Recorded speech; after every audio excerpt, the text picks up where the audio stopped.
घर वाले घर जैसे आते हैं और घर का दरवाज़ा खोलते हैं, लेकिन घर का दरवाज़ा नहीं खुलता है। तो बार 2-3 बार दरवाजे को खोलने की कोशिश करते हैं, लेकिन दरवाज़ा ना खुलने के बाद उसे अचानक घर का दरवाज़ा मजबूरी में तोड़ना पड़ता है। और घर का दरवाज़ा जब तोड़ कर देखते हो तो उन्हें एक ऐसा दृश्य देखने को मिलता है कि जिसकी वो कभी ज़िंदगी में कल्पना ही नहीं कर सके थे कि शायद मुझे कभी इस तरह का भी दृश्य देखने को पड़ेगा। क्योंकि घर के अंदर एक ऐसा दृश्य होता है कि वो देखकर हैरान हो जाते हैं, क्योंकि जिस लड़की को रात में शाम को जिंदा छोड़ के गए थे वो सुबह उन्हें मृत अवस्था में मिली है। इसलिए घर वाले काफ़ी हैरान व परेशान हो जाते हैं और सोचने लगते हैं ये घटना कैसे घट गई है।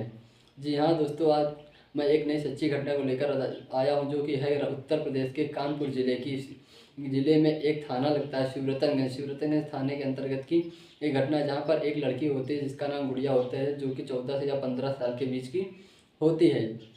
और उसका एक प्रेमी होता है जो उसके घर से लगभग 20 से या 25 किलोमीटर दूरी पर रहता है। लेकिन एक दिन कुछ ऐसा होता है कि गुड़िया के घर वाले जो होते हैं वो उनके संबंधित एक जगह शादी समारोह होता है, जहाँ पर पूरा घर चला जाता है शादी समारोह में उनके संबंधित के यहाँ। तो गुड़िया और उसकी एक भतीजी होती है जो कि घर पर रह जाती हैं। गुड़िया अपने प्रेमी को फ़ोन करती है और उससे बताती है कि आज मैं घर पर अकेली हूँ, आज आपको घर आना होगा। तो उसका प्रेमी पहले तो थोड़ा मना करता है, लेकिन पहले सोचता है फिर कहता ठीक आऊँगा। लेकिन उसके बाद उसका प्रेमी जो होता है वो जाता है अपने एक दोस्त को भी बताता है। उसके दोस्त को बताता है, उसका दोस्त कहता है ठीक है यार, तुम्हारी गर्लफ्रेंड तुम्हें घर बुला रहे हैं लेकिन तुम्हें जाना चाहिए। लेकिन घर जाने से पहले आप एक चीज़ देख लेना, वो आपको कुछ सेफ्टी अपने साथ लेके जाने चाहिए और कुछ गोलियाँ आपको अपने साथ लेके जाइए जो आपको वहाँ पर काफ़ी काम आएँगी। तो उसका दोस्त कहता है कैसी गोलियाँ मुझे लेकर जानी चाहिए। तो उसका दोस्त जो होता है उसे बताता है कि आप कुछ गोली ले लीजिए, मेडिकल स्टोर पर जाकर के उसका जो प्रेमी होता है मेडिकल स्टोर पे जाता है, वहाँ पर गोलियाँ लेता है और कुछ अपनी सेफ्टी लेता है और अपनी प्रेमिका के घर पहुँच जाता है। उसकी प्रेमिका जो होती है वो घर पर खाना पीना बनाकर रात के 9:30 बजे के आसपास उसका इंतजार करती रहती है। 9:30 बजे उसका प्रेमी उसके घर पहुँचता है और दोनों घर के अंदर चले जाते हैं। फिर दोनों घर के अंदर जाते हैं, घर के अंदर खाना पीना खाते हैं, बैठते हैं, कुछ देर बातचीत करते हैं। फिर उसका प्रेमी जो होता है वो वही शक्तिवर्धक गोलियाँ खा लेता है और उसका मन में कुछ विचलन होने लगती है।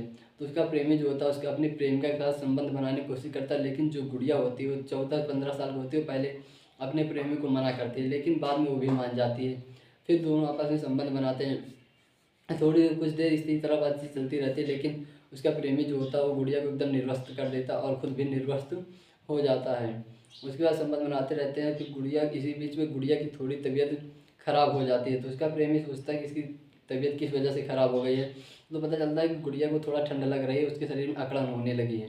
तो वहाँ पर अलाव जलाता है और गुड़िया को दबाता है, तो उसकी तबीयत में थोड़ा सुधार उसे महसूस होता है।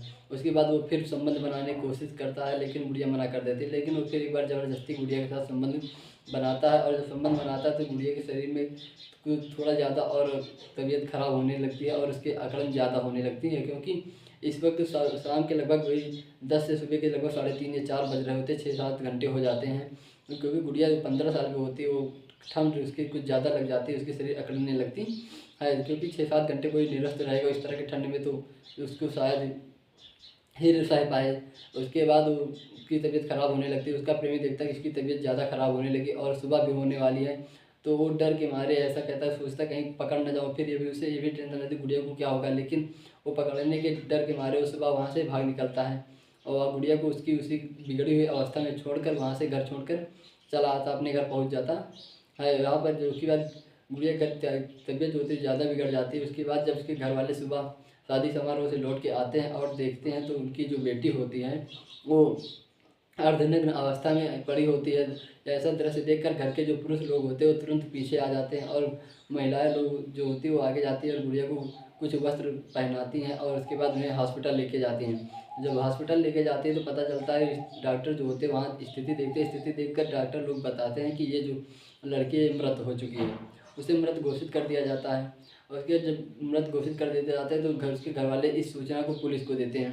पुलिस के पास जब सूचना पहुंचती है तो पुलिस शव को कब्जे में लेकर पोस्टमार्टम के लिए भेज देती है और वही घटना की छानबीन करने लगती है कि शायद ये घटना किस तरह से घटी है, इसके बारे में पता करने में लग जाती है। उसके बाद जो गुड़िया का बिस्तर होता है वहाँ पर उसे एक मोबाइल फ़ोन भी बरामद होता है। जब वहाँ पर मोबाइल फ़ोन बरामद होता है, पुलिस आती है मौका ए वारदात पर, वहाँ पर छानबीन करती है तो मोबाइल फ़ोन बरामद होता है और कुछ जो शक्तिवर्धक गोलियाँ होती हैं उनके पैकेट होते हैं और कुछ जो सेफ्टी होती है उसका भी पैकेट वहाँ पर बरामद होता है। तो पुलिस समझ जाती है कि ये मामला प्रेम प्रसंग का है। तो उसके बाद उसके जो मोबाइल फ़ोन होता है उसकी आखिरी कॉल पर जिससे बात हुई होती है, पुलिस उस नंबर पर फ़ोन मिलाती है, तो फ़ोन स्विच ऑफ आता है। फिर पुलिस उस नंबर को अपने हिसाब से ट्रेस करती है और ट्रेस करने के बाद उसके प्रेमी को पकड़ लेती है। जब उसके प्रेमी को पकड़ लेती है तो उससे प्रेमी से पूछा जाता है कि उस दिन किस तरह की घटना घटी थी, क्या घटना घटी थी। उसका प्रेमी थोड़ा डरा सहमा था लेकिन पहले नहीं बताता था। पुलिस कहती है आप सीधे सीधे बताइए, नहीं तो मुझे अपने तरीकों का प्रयोग करना पड़ेगा। तो वो फिर पूरा सच सच बताता है कि जो घटना घटी हुई थी कि इस तरह यहाँ पर घटना घटी है।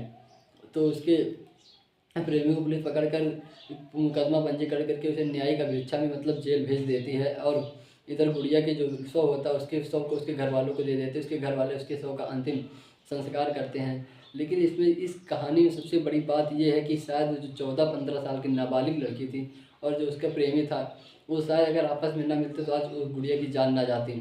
इसलिए आप सभी लोग को एक चीज़ बताने का प्रयास ये है कि आप सभी लोग देखते रहे कि फ़ोन जो होता है ये कितना नुकसानदायक है या फिर कितना लाभदायक है, आपके हिसाब से कैसा होना चाहिए। क्योंकि अगर गुड़िया उस दिन अपने प्रेमी को फ़ोन ना करती, उससे ना मिलती तो शायद आज वो जीवित होती जीवित होती। और आपको ये भी देखना है कि समाज में किस तरह की घटनाएं घट रही हैं। आप सभी लोग को जागरूक रहना है, इस तरह की घटनाएं से जागरूक रहना है। इसी तरह घटना से आप सभी लोग को सीख लेना, कभी आपके साथ दोबारा ऐसी कोई गलती ना हो जहाँ से आप सभी लोगों को नुकसान हो। मेरा कहानी सुनाने मतलब ये है, मेरा कहानी सुनाने का उद्देश्य ऐसा कोई नहीं कि आपकी सभी की भावनाओं को ठेस पहुँचाना या फिर आपको परेशान करना। नहीं, मेरा उद्देश्य सिर्फ एक है कि आप सभी लोग जागरूक हो, आप सभी लोग के साथ कभी ऐसी घटनाएं ना घटें। अगर आपको ये स्टोरी अच्छी लगी हो, ये सच्ची घटना जो मैंने आपको सुनाई इसके बारे में आपको कुछ अच्छा लगा हो और इसके बारे में आप क्या सोचते हैं हमें कमेंट बॉक्स में ज़रूर बताइए। और हाँ, आप हमारा वीडियो कहाँ से देख रहे हैं ये भी कमेंट ज़रूर कीजिए, क्योंकि अगले वीडियो में आपका नाम लिया जाएगा। हाँ, अगर आपको वीडियो अच्छा लगा हो तो चैनल को लाइक शेयर एंड सब्सक्राइब भी करिए, ताकि हमारा भी हौसला बढ़ता हुआ रहे और मैं आप सभी लोग के सामने ऐसी सच्ची घटनाएं लेकर आता रहूं जिससे आप सभी लोग जागरूक होते रहें और समाज के बारे में जानते रहें और ऐसी अनैतिक क्रियाओं या अनैतिक या घटिया घटनाओं से बच सकें।